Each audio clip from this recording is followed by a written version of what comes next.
बच्चे घबरा रहे, अब फिर पापा का कह शुरू हो जाएगा, और उसी में बेचारे के हाथ से कप गिर गया, दूध जमीन पर फैल गया और क्रोकरी टूट गई, और बाप ने देखा और बच्चा काँप रहा है, अब मेरी पिटाई होने वाली है।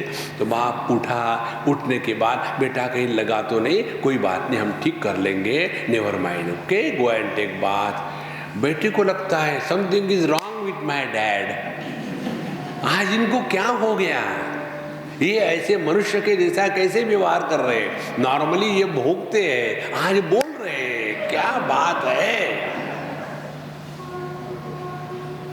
देखो महाराज, जो अनुभूतियां इंद्रिय और मन इनके माध्यम से होती है वो सब मिथ्या है।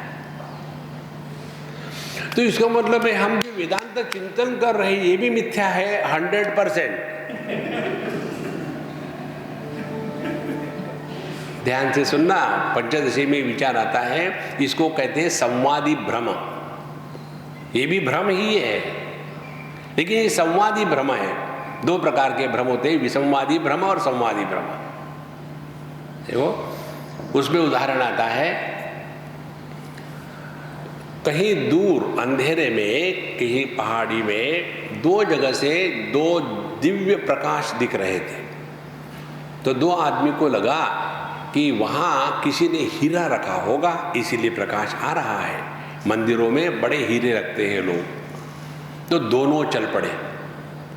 एक आदमी चल पड़ा, वो हीरा है ऐसी कल्पना करके, और पहुंचा तो वहाँ निकला ऑर्डिनरी दीपक। ओ गॉड, इतनी मेहनत करके आया, कुछ नहीं मिला हीरा। और दूसरा भी निकला था उसी बहाने कि हीरा होगा शायद, वो भी पहुंचा और वहाँ हीरा निकला। माने दोनों भी निकले भ्रांति में ही, मालूम थोड़ी था। लेकिन एक की गलती ठीक थी और दूसरे की गलती गलत थी। देखो कितनी बढ़िया बात है।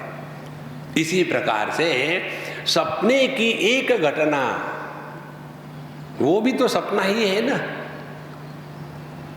लेकिन सपने की ही एक घटना हमको सपने से बाहर ले आती है।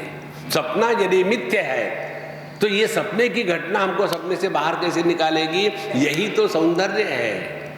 तो वेदांत चिंतन भी मिथ्या है कि ये ऐसा मिथ्या प्रत्यय है कि जिसके द्वारा हम इस भ्रांति से बाहर आ सकते हैं।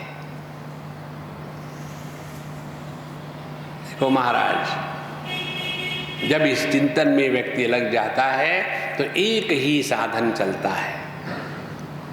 जगत की कोई भी वस्तु या व्यक्ति हम पर गुलामी ना डाले, अपने स्वातंत्र को बनाए रखे।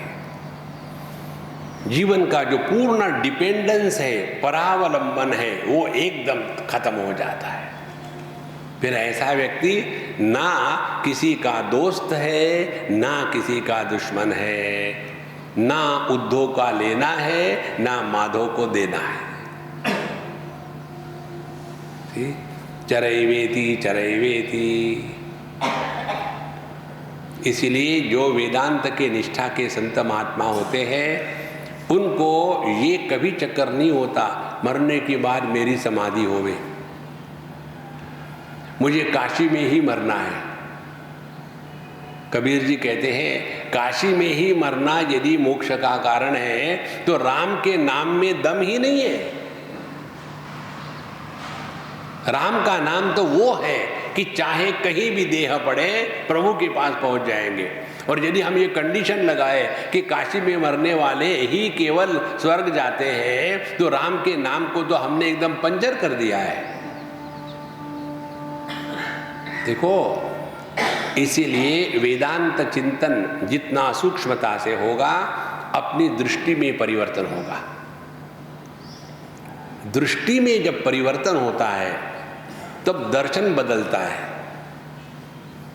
और जब दर्शन बदलता है तब अनुभव बदलते हैं, और जब अनुभव बदलते हैं तब जीवन बदलता है।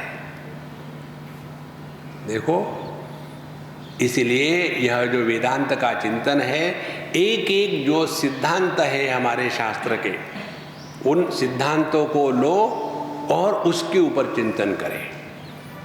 एक बार हम कहीं थे, हमको एक अंग्रेज ने पूछा कि आप लोग तो हिंदू हैं, आपको तो पुनर्जन्म स्वीकार है, हमको तो है नहीं, तो हम क्या करें? हमने कहा आपको किसने बताया कि हिंदू लोग पुनर्जन्म को मानते हैं? हम लोग तो कहते हैं अजोपि सन्न व्ययात्मा भूतानाम ईश्वरोपि सन्न प्रकृतिम स्वामधिष्ठाय संभवामि आत्ममायया। हमारा तो जन्म ही नहीं हुआ है, पुनर्जन्म की बात कहाँ है? देखो, इसीलिए यह जो पुनर्जन्म, धर्म अधर्म, स्वर्ग नरक इत्यादि की जो प्रसंग है, इन प्रसंगों का तात्पर्य चिंतन के द्वारा यहाँ पहुँचते हैं कि पहली बात, हम देह से भिन्न अस्तित्व है। दूसरी बात, फिर हमारा जो अस्तित्व है वो अखंड है, वह उस अस्तित्व में भिन्न भिन्न प्रकार के देह आके चले गए। ये जब चिंतन शुरू हो जाता है ना, तो आपको भगवद गीता के अर्थ में भिन्नता प्रकट हो जाती है।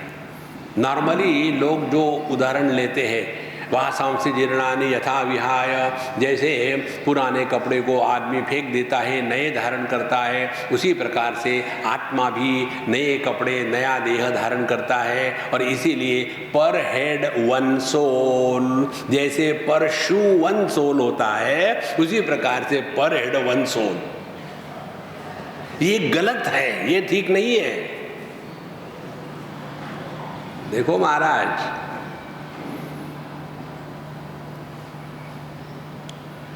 इस चिंतन में जब आप लग जाओ ना, तो अपने आप देहात्म बुद्धि ही सभी दुख का मूल कारण है, ये बात समझ में आती है।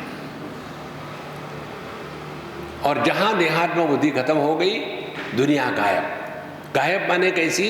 वैसे ही ज्ञान होने के बाद भी जब आंखें खुली है तो रूप रंग दिखेगा, लेकिन दिखने के बाद जो सुख दुख के प्रसंग है वो नहीं आएंगे। और जीवन में सुख दुख आने के बाद सुख दुख का अनुभव होगा, लेकिन सुखी दुखी व्यक्तित्व पैदा नहीं होगा। देखो, हमारे स्वामी अखंडानंद जी की बात बताए, कलकत्ते में थे, जब उनका ऑपरेशन हो गया था, उनको कैंसर हो गया था लार्ज इंटेस्टाइन का। और उस समय स्वामी जी चिन्मयानंद जी महाराज वहाँ गए उनको मिलने, हम भी वहीं थे उस समय, गए मिलने के लिए। तो उनके लिए कुर्सी ने बोले हम कुर्सी पे नहीं बैठेंगे, हम तो महाराज जी के साथ बिस्तर पर बैठेंगे। तो वहाँ बैठे, और उस समय उस स्थिति में भी स्वामी अखंडानंद जी ने कहा, दूरी, दूसरा और देरी कहाँ है? जिनको संस्कार है वही समझ सकते हैं। दूरी माने स्पेस, दूसरा माने वस्तु, देरी माने काल, देश काल वस्तु।